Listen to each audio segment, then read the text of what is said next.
Abrimos ahora los micrófonos para recibir a Carlos Trullén. Buenos días. Muy buenos días. Como cada jueves nos vas a hablar de un tema de economía para todos, algo que nos preocupa, así que estén muy atentos porque hoy vamos a hablar del innombrable. Sí, es un tema espinoso hoy es un tema delicado. Es como en Harry Potter un poco Voldemort, porque todos le tenemos un poco de miedo, es Hacienda. Correcto, sí, que no debe ser nombrada, efectivamente, como Harry Potter. Es un tema doloroso, es como decir, hablar de dentistas o cosas así, pero bueno, vamos a darle un enfoque hasta cierto punto positivo. Vamos a pensar que nuestros impuestos se dedican bien y que sirven para construir colegios, para construir hospitales y para darnos seguridad con nuestras fuerzas y cuerpos de seguridad. Y vamos a asumir que parte de lo que ganamos a lo largo de nuestra vida, con el sudor de nuestra frente, pues hay que darlo a Hacienda. Y esto es así. Hacienda es como ese gran hermano que todo lo vigila, Ajá. todo lo controla. Los mejores sistemas informáticos están en Hacienda. De Hacienda no se escapa nada. Bueno, asumámoslo, es nuestra responsabilidad como sociedad en conjunto, pero esto es una parte importante de lo que es una planificación financiera. Al final, cuando planificamos, estamos tratando de ahorrar a través de la inversión y de trabajar el interés compuesto para conseguir una serie de resultados, una serie de objetivos que nos cuestan dinero. Bueno, parte de lo que ahorremos tiene que ir a Hacienda, eso lo tenemos que asumir y lo tenemos que saber.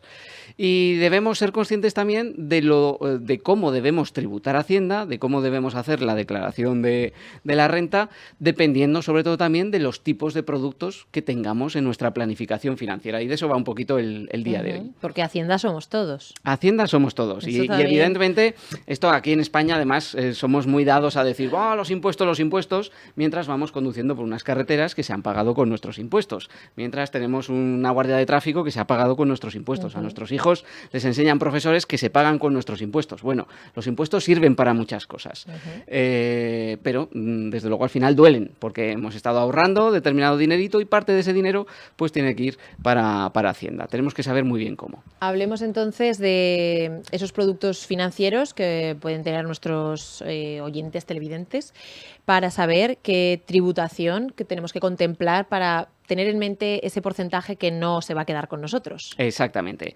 Ahí, en la planificación financiera, insisto, lo que hacemos es invertir el dinero, trabajar con el interés compuesto para obtener una serie de resultados.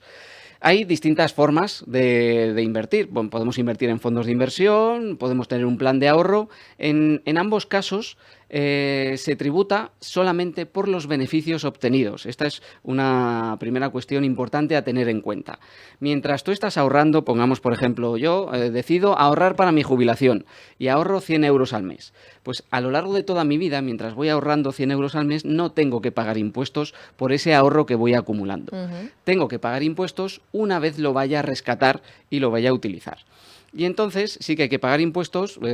Lo que es el ahorro en España tributa por rendimientos de capital mobiliario, que son tipos impositivos que van pues hasta el 27%. Empezamos en el 19% y conforme vamos teniendo que tributar más, van hasta el 27%. Pero insisto, solamente por los beneficios. Pongo otra vez un ejemplo. Estoy toda mi vida ahorrando 100 euros al mes. No pago ningún impuesto hasta que me jubilo. Me jubilo y lo saco. Imaginemos que con ese ahorro he ido ahorrando 50.000 euros. Sí. Y que el interés compuesto me ha dado otros 50.000 euros de beneficio. Bueno, pues solamente tengo que pagar por esos 50.000 euros de beneficio, no por el montante total de los 100.000 euros que rescato en la jubilación. Vale. Y esos 50.000 euros de beneficio van por los tipos impositivos que empiezan en el 19% y llegan hasta el 27% en caso de beneficios muy elevados por encima de los 300.000 euros. Otra cosa importante también, en el momento en que lo rescato, ya se hace una retención a cuenta, que se llama. Es decir, no lo rescato en su totalidad, y eso es el primer cálculo que debemos hacer, sino que ya debo dejar el 19, el 20% prácticamente. Por hacernos una idea y por simplificar, sí. El 20% de los beneficios ya ni los veo. Y luego, en la declaración de la renta del siguiente año, lo que tengo que hacer es regularizar, incluir mis beneficios y a partir de allí sí pasar por las tablas y automáticamente el sistema calcula lo que debes en impuestos. Lo que hay que pagar, exactamente. Vale. Esto para fondos de inversión y para planes de ahorro. Vale. pero tenemos otras herramientas para ahorrar, sobre todo de cara a la jubilación. Exactamente. De hecho, pensando en la jubilación, que es normalmente el ahorro a más largo plazo que tenemos y donde podemos aprovechar más la potencialidad del interés compuesto, a la gente se le viene a la cabeza el plan de pensiones. Sí. Bueno, pues un plan de pensiones tributa de forma diferente. Y esta es una de las primeras cosas, de las segundas o terceras, ya he dicho muchas interesantes, pero esto desde luego hay que saberlo. Tributan de forma distinta a los planes de ahorro y a los fondos de inversión. El plan de pensiones sí que tributa por el montante total que tengas acumulado. Vale. Tú vas destinando esos 100 euros en lugar de a un plan de ahorro, a un plan de pensiones, y cuando te jubilas, lo rescatas y si has acumulado 100.000 euros, tienes que pagar por 100.000 euros. Vale. No por los beneficios, por el montante total. Aunque tú hayas aportado de esos 100.000, 50.000. Exactamente. Vale. Hay que decirle a Hacienda que tengo 100.000 y Hacienda dice, pues paga por 100.000. Pero luego encima los tipos impositivos son distintos que los que tienen un plan de ahorro o el fondo de inversión, porque el plan de pensiones tributa por rendimientos del trabajo y son tipos impositivos mayores, que se van hasta el 45%. Y esto es un problema especialmente para la gente que ahora mismo, después de estar toda su vida ahorrando en un plan de pensiones, lo rescata porque se jubila y se está dando cuenta de que tiene que pagar a Hacienda la tercera parte o prácticamente la mitad de lo que ha venido ahorrando, porque se tributa por todo y encima a tipos impositivos que llegan hasta el 45%. Y esta es una diferencia fundamental con los planes de ahorro. ¿Qué es lo que sucede? Que hace un tiempo los planes de pensiones se hicieron muy famosos para ahorrar para la jubilación porque te permitían desgravar, te permitían reducir la base imponible en Hacienda. Es decir, todo lo que metías en un año al plan de pensiones, ese año decías, eso te lo restabas de tu base imponible y por lo tanto te ahorrabas bastante en impuestos. Esa reducción hace unos años era hasta 8.000 euros al año. Te podías desgravar hasta 8.000 euros al año si metías 8.000 euros al año en un plan de pensiones. Sí. ¿Qué ha venido sucediendo en los últimos años? Que ese límite máximo se ha reducido y ahora mismo está en 1.500 euros. Entonces, solamente, metas lo que metas a un plan de pensiones, solamente te puedes desgravar 1.500 euros al año. Y con la visión de que en el futuro vas a tener que pagar un montón por sacarlo. Eso no acaba de compensar. Además que el sistema parece un poco montado al revés, porque cuando uno está ahorrando para su jubilación, está metiendo dinero a lo largo de su vida, que se supone que es cuando está obteniendo ingresos, y cuando deja de trabajar es cuando dejas de tener ingresos. Entonces, los planes de pensiones eran en su momento, y ahora también en menor medida, una especie de... lo que hacían era dilatar los impuestos. Te permitían desgravar, antes hasta 8.000 euros y ahora hasta 1.500, pero claro, pagas menos impuestos mientras tienes poder adquisitivo, mientras tienes ingresos, y luego de golpe, que es realmente cuando lo necesitas, cuando dejas de trabajar y dejas de tener ingresos, es cuando viene Hacienda con la receta y dice, pues todo lo que tengas acumulado y encima por rendimientos del trabajo hasta el 45%. Por lo tanto, parece un sistema que es un poco al revés. Lo normal sería pagar más impuestos cuando puedes, que es cuando trabajas, y menos cuando lo rescatas. Y eso, en buena medida, es lo que hacen los planes de ahorro, porque los planes de ahorro al final cuando lo rescatas es solo por los beneficios y encima a tipos impositivos mucho menores. Por lo tanto, también un consejo, si alguien decide con buen criterio ahorrar para su jubilación, es mucho mejor ahora mismo un plan de ahorro que un plan de pensiones, fundamentalmente pensando en Hacienda. Pues tomen nota todos los que nos están escuchando, porque las diferencias en cuanto a tributos y tipos impositivos son bastante importantes. Hay además un caso especial. Sí, estamos aquí, hoy parece que la jubilación es el tema estrella, pero al final es ahorro a largo plazo. Ajá. Sí, hay un tipo especial de productos que son seguros de ahorro, que se denominan PIAs, que tienen una tributación especial pensando también en la jubilación. PIAs al final son las siglas de Plan Individualizado de Ahorro Sistemático. E insisto, es un producto de seguro de ahorro. ¿Qué te permite un PIAs? Vas ahorrando a lo largo de toda tu vida, el mismo ejemplo, 100 euros al mes a lo largo de mi vida para la jubilación. En el momento en que te jubilas y lo rescatas, aunque lo puedes rescatar en cualquier momento, no es necesario que esperes a la jubilación, tienes dos opciones. O rescatarlo de golpe y entonces tributar, como hemos comentado con los planes de ahorro, rendimiento de capital mobiliario solamente por los beneficios, o convertirlo en renta vitalicia. ¿Qué es una renta vitalicia? Pues en lugar de cogerlo de golpe, que el banco te vaya pagando una parte cada mes.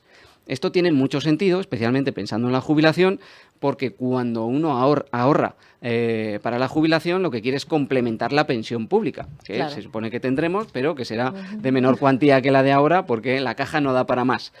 Entonces, lo que necesitas al final es un dinero mes a mes. La pensión pública te llega mes a mes, pues necesitas de tu ahorro privado coger mes a mes. Por lo tanto, el concepto de renta vitalicia tiene mucho sentido, especialmente pensando en la jubilación. Y los PIAs son productos de ahorro que te permiten convertir lo que tienes almacenado en renta vitalicia, y eso conlleva además beneficios fiscales. Porque dependiendo de la edad en la que lo conviertes en renta vitalicia, que lo normal, si esperas a la jubilación, pues es entre los 64 y 67 años, Sí. ahora de momento, allí, por ejemplo, en ese tramo, si lo conviertes a renta vitalicia, en el tramo de edad de 64 a 67 años, solo tienes que pagar por el 20% de lo que recibes.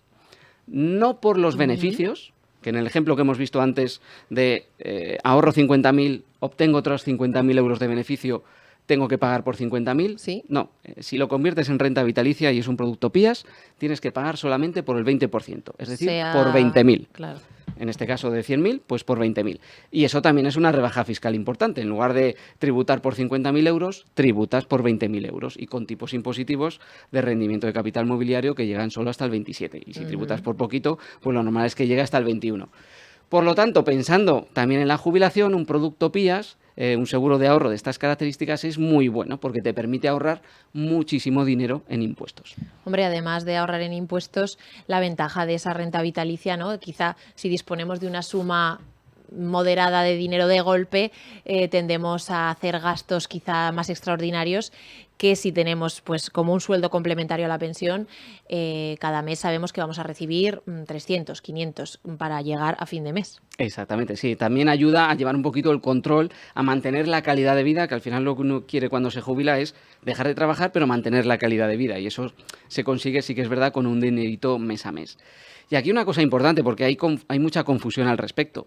Los planes de pensiones también se pueden convertir en renta vitalicia, pero con una diferencia fundamental con el PIAS, porque en realidad cualquier cantidad de dinero tú puedes ir al banco y decir: conviértemelo en renta vitalicia, es decir, toma 100.000 euros de golpe, le das al banco, el banco se frota las manos, por supuesto, y le dices: me lo devuelves poco a poco, y ya negocias con el banco. Cualquier cantidad de dinero se puede convertir en ese sentido.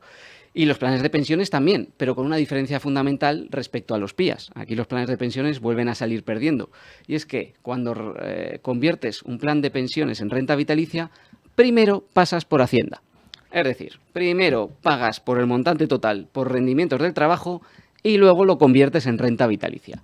Sin embargo, en el caso de los productos PIAS, no tienes que pasar por Hacienda previamente.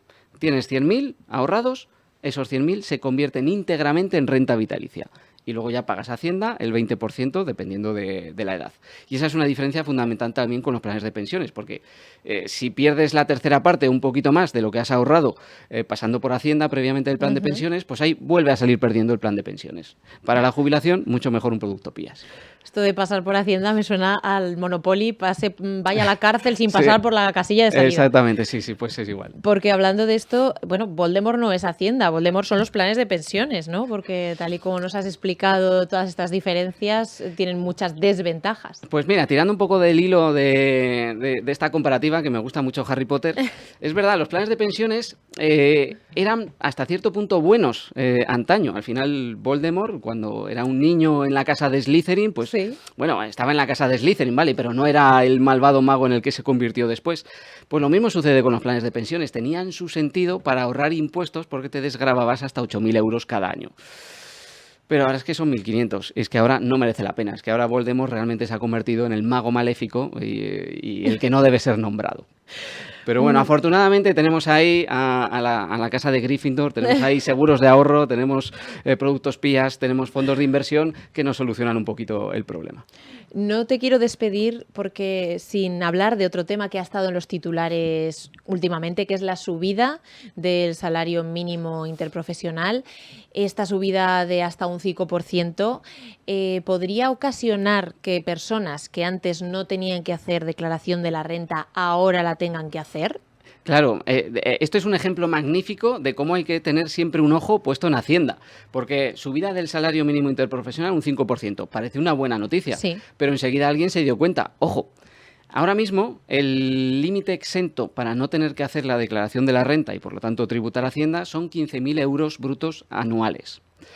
Con el salario mínimo interprofesional al que se va a llegar con esta nueva subida, se pasa de esos 15.000 euros brutos. Por lo tanto, ahí enseguida hubo gente que dijo, a ver, yo ahora mismo no tengo que hacer la declaración de la renta porque cobro el salario mínimo interprofesional, eso me ahorra una cantidad importante de dinero en impuestos, pero si me suben el salario mínimo, sí me voy a pasar de ese límite exento de 15.000 euros y voy a tener que pagar Hacienda. Y prácticamente la mitad de lo que me suben va a ir para Hacienda, va a ir para las arcas del Estado.